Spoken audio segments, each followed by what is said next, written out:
Bienvenue à tous dans cette nouvelle vidéo. Aujourd'hui, on va mettre les pieds dans le plat pour ces périodes de fin d'année. On va parler de ce que subissent et de ce qui se passe au niveau des volailles, au niveau du foie gras et tous ces trucs qu'on retrouve sur les fêtes de fin d'année, qui sont tout sauf des choses qui vont permettre de célébrer des fêtes, à mon sens. Je sais pas ce que t'en penses, mais bon, ça reste une aberration et une incompréhension pour moi. On va commencer par parler des dindes, parce que y en a énormément qui sont tuées tous les ans. Il faut savoir que la France est le deuxième producteur mondial de dindes, et qu'il y a environ 2,5 millions de ces animaux, de ces volailles, qui sont tués pour Noël en France. Il faut savoir aussi que 97% de ces volailles viennent d'élevage intensif.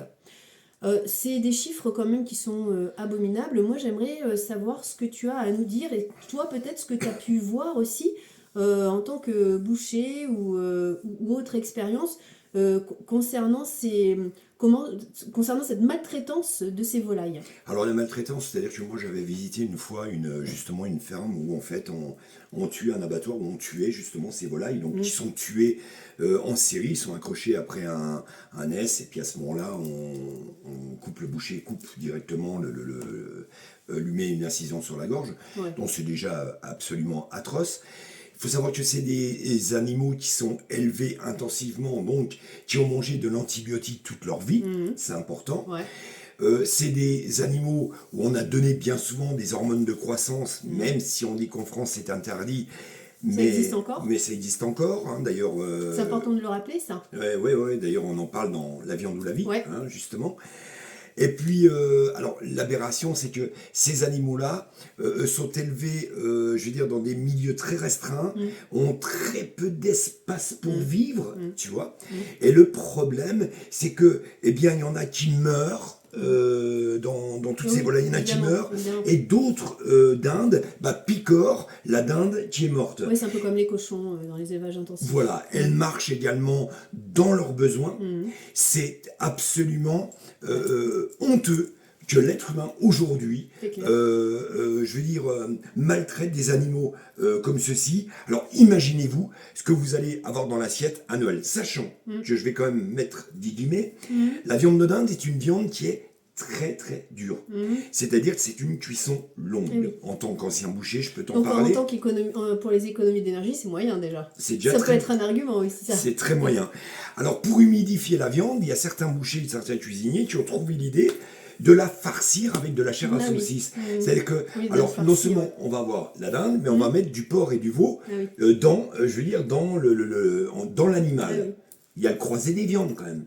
Et il faut y penser quand même, il y a un croisé des viandes. Et donc on va améliorer cette chair pour ramollir cette viande qui est absolument indigeste. En plus, c'est clair. Et puis alors, il y a le cas des chapons, alors ce qu'on appelle les chapons, pareil, qui sont sur les tables de fin d'année. Déjà, dans un premier temps, est-ce que tu peux nous dire ce que c'est qu'un chapon ? Alors le chapon, c'est tout simplement un jeune coq qu'on a castré et qu'on a fait grossir. Alors donc après, il grossit. Voilà. Et on arrive au même système que la dinde. C'est une viande qui est dure, qu'il va falloir farcir, qu'il va falloir ramollir. C'est des viandes, non seulement elles sont castrées, mais qu'est-ce qui se passe? C'est qu'on va, je veux dire aussi, leur donner des hormones de croissance, leur donner des antibiotiques, on le sait, on l'a vu. Les chapons aussi, il y aura des antibiotiques, on le sait, il suffit de zapper sur internet et de voir combien de maladies maintenant sont dans les élevages, c'est un truc de fou, quoi. Donc on donne antibiotiques sur antibiotiques. Et l'horreur, c'est que ces animaux sont castrés à vif, donc c'est une véritable mutilation, ils ne sont pas anesthésiés, ils sont castrés à vif. Je vous laisse imaginer la douleur que peuvent ressentir ces animaux. Donc à quel moment un être humain s'est dit tiens, allez, je vais castrer un coq et je vais le manger pour les fêtes de fin d'année? C'est complètement ahurissant. C'est ahurissant, et je pense que l'être humain est prêt à tout pour avoir le meilleur dans son assiette. Enfin, le meilleur. Bah, on en est là, malheureusement. On ne sait pas trop quoi d'ailleurs. C'est pas le meilleur. C'est comme, je veux dire, les religions monothéismes. Je sais pas si aujourd'hui l'Éternel, si on croit en lui, a voulu qu'on fasse du mal à des animaux, a voulu qu'on les gave, on en parlera après certainement, tu me poseras la question, comme les oies et le foie gras. Est-ce qu'il a voulu ça pour qu'on le fête? Je suis pas sûr du tout. Je pense pas, non, en effet, c'est pas. Je pense pas du tout. Et effectivement, on va terminer par le foie gras. Il faut savoir que tous les ans en France, il y a 25 millions de canards et d'oies qui sont gavés. 25 millions. Alors pareil, est-ce que tu peux nous en dire un petit peu plus? Alors déjà sur le principe du gavage, ah oui, j'ai relevé quelque chose d'intéressant aussi. Oui, c'est intéressant ce que tu avais relevé. C'est que si on donne un comparatif pour essayer que les gens comprennent un petit peu, c'est comme si un humain devait manger par jour 14 kilos de nourriture. 14 kilos de nourriture par jour, c'est en équivalent humain ce que vont ingurgiter ces pauvres animaux. C'est comme si nous, en fait, on nous mettait 14 kilos de nourriture dans le corps tous les jours. Je pense qu'il faut s'arrêter 5 minutes sur ce chiffre et sur ce truc-là pour se rendre compte de l'abomination de ce que c'est qu'un foie gras. Le foie gras, c'est tout simplement un foie qui a la cirrhose. C'est un foie qui est malade. Donc déjà, d'entrée, vous mangez un foie qui est malade. Donc les gens mangent de la maladie. C'est comme chez un humain. De la mort et de la maltraitance. Un humain qui a le foie, c'est la poubelle du corps. Voilà. Qui a le foie qui est malade, vous allez le foie est malade. Alors, j'attire l'attention de tous les téléspectateurs qui nous regardent aujourd'hui. Je parle pour vos enfants, pour vos familles, pour vos parents. Vous avez plusieurs prix de foie gras, parce qu'ils ont compris, je veux dire, la grande distribution a compris que tout le monde ne peut pas se payer un foie gras à 190, 200 euros le kilo. Donc, vont mettre des foie gras à 30 euros le kilo, à 20 euros le kilo. Imaginez-vous, vous mangez un foie qui est malade, qui est cirrhosé, qui a la cirrhose du foie. Vous mangez des exhausteurs, tous les exhausteurs qu'on a mis dans ce foie-là pour le transformer, parce que c'est un foie qui est transformé. Et vous mangez également de l'élevage intensif. Alors, j'attire aussi votre attention sur la maltraitance animale. Comment, Sandrine, aujourd'hui, on peut voir une oie où on va ouvrir son bec et qu'on va mettre un tuyau qui est grand comme ça, qu'on va bien l'enfoncer et qu'on va gaver à fond. Et ces gens-là arrivent à vous dire, non mais attendez, mes bêtes ne souffrent pas. Vous voyez un peu, tu vois un peu, Sandrine, oui, c'est il n'y a même pas de mots. Voilà, c'est tellement abominable qu'il n'y a même pas de mots. C'est abominable. Et je reviens juste sur ce que tu disais tout à l'heure, parce que des fois, effectivement, certaines personnes peuvent se dire « Ah ben oui, mais si je prends un prix un peu plus élevé ou une marque, c'est de meilleure qualité ou quoi. » Mais en fait, petit prix ou grand prix, l'animal a souffert exactement de la même façon. Donc il n'y a pas de différence à ce niveau-là, il n'y a aucune différence finalement. Non, mais bien sûr, l'animal a souffert de la même façon, mais en plus, le foie est aussi malade. C'est un foie qui a la cirrhose. Est-ce que vous avez déjà vu un foie gras? Foie gras, c'est tout simplement un gros foie avec une couleur un peu, j'aime pas dire ça, mais merdeuse, un peu de caca, un peu de caca. C'est une couleur de chiasse. On en est là. C'est une couleur de chiasse. C'est une couleur de maladie. C'est une couleur de maladie, exactement. Voilà, tout simplement. Donc finalement, pour les fêtes, manger des volailles comme ça qui ont été gavées, des volailles qui ont été maltraitées, est complètement incohérent, puisque normalement ces fêtes de fin d'année sont là pour célébrer des choses plutôt belles, plutôt sacrées, etc. Là on est quand même très très loin. Donc rappelez-vous, et on le dit à chaque fois dans les pieds dans le plat, c'est vous qui avez le pouvoir entre vos mains et c'est vous qui décidez si oui ou non vous allez continuer à cautionner ce genre de choses, et si pour célébrer des fêtes ou autre chose, mais vous allez continuer à manger de la maltraitance. C'est complètement dissonant. Donc à un moment, je crois quand même qu'il faut se poser les bonnes questions. Et on en parlera dans la prochaine vidéo, mais vous verrez qu'on peut tout à fait se nourrir pour les fêtes avec des choses sans maltraitance animale, sans animaux, etc. Et que c'est hyper sain pour la santé, hyper sain pour tout le monde. Et vous aussi, vous allez mettre les pieds dans le plat, j'en suis intimement persuadé. Parce on vous invite à tous à mettre les pieds dans le plat et surtout à communiquer autour de vous les informations qu'on vous délivre aussi dans ces vidéos. Et surtout, n'hésitez pas à véhiculer cette vidéo, n'hésitez pas à la partager. Soyez nombreux, parce qu'on est là aujourd'hui pour parler malheureusement de choses qui sont dramatiques. On est là pour parler d'élevage intensif, de plein de choses. Et ces vidéos pourraient, à terme, et je vous le promets, vous sauver.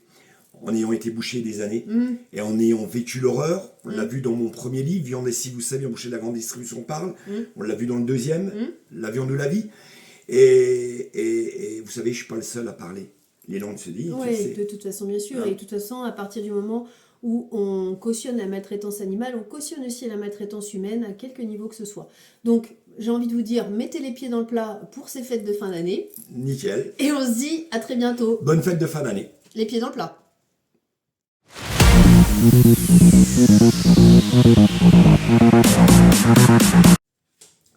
Alors, qu'est-ce qui nous sert de bon aujourd'hui dans les rappels produits? Alors, oh, bah tiens, on a du foie gras de canard, comme par hasard, vendu chez Leclerc.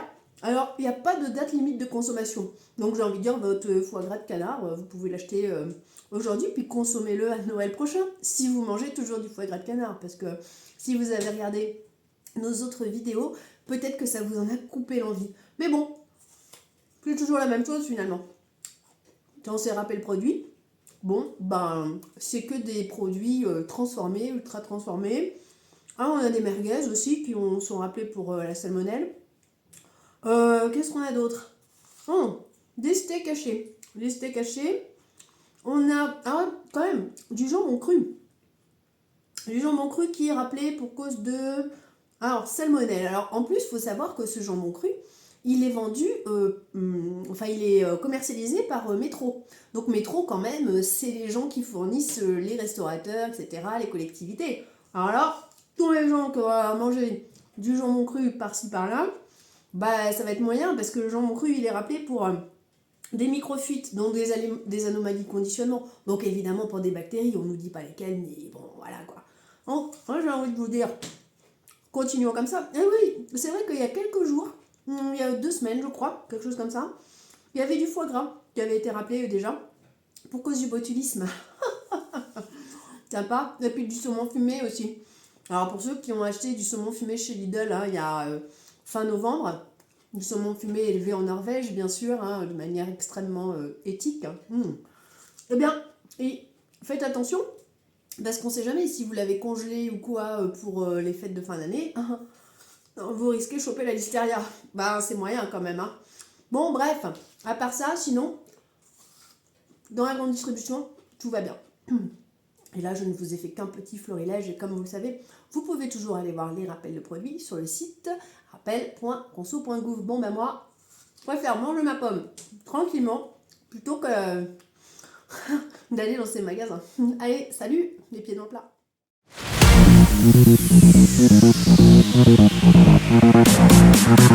Bon, et sinon, Laurent, alors qu'est-ce que tu vas manger, toi, pour les fêtes? Tu nous dis un peu, parce que là, on est un peu perdu, finalement. Certainement pas de foie gras. Ouais. Et certainement pas de dinde, ni de chapon, ni d'élevage intensif. Il est hors de question. Ouais, bah évidemment. Mais après, tu sais, aujourd'hui, il existe des trucs, genre faux foie gras et tout ça. Oui, bah, moi, j'aime le vrai. Je veux du vrai. Et il est hors de question de manger des choses transformées, en plus. Purée, comment t'as raison, ça, c'est clair.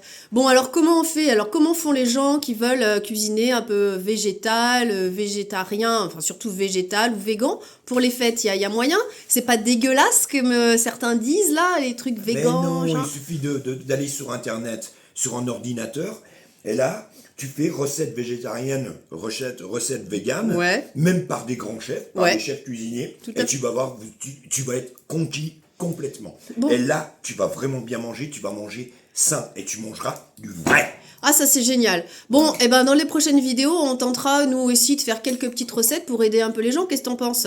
Eh ben, il n'y a pas de problème. Allez, puis sinon, en attendant, bah allez voir un peu sur internet, vous allez voir, vous êtes agréablement surpris. La bonne soupe, les Allez, pieds dans le plat. Hein. ouais, les pieds dans le plat, dans la soupe. Salut! Salut.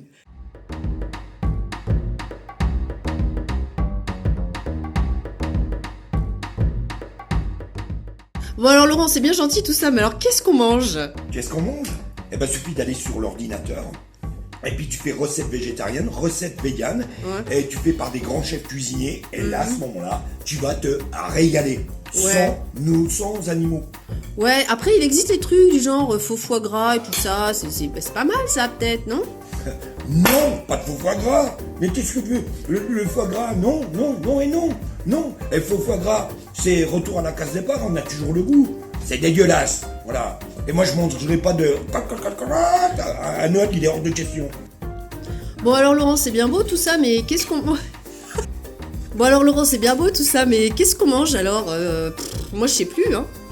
Bah, suffit d'aller sur l'ordinateur, et puis à ce moment-là, tu fais reset. Bon alors Laurent, c'est bien gentil tout ça, mais alors qu'est-ce qu'on mange?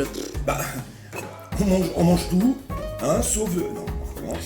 Bon ok Laurent, c'est bien beau tout ça, on sait ce que tu manges et tout, mais alors qu'est-ce que tu bois pour Noël? Je bois, bah de l'eau, je suis otarien.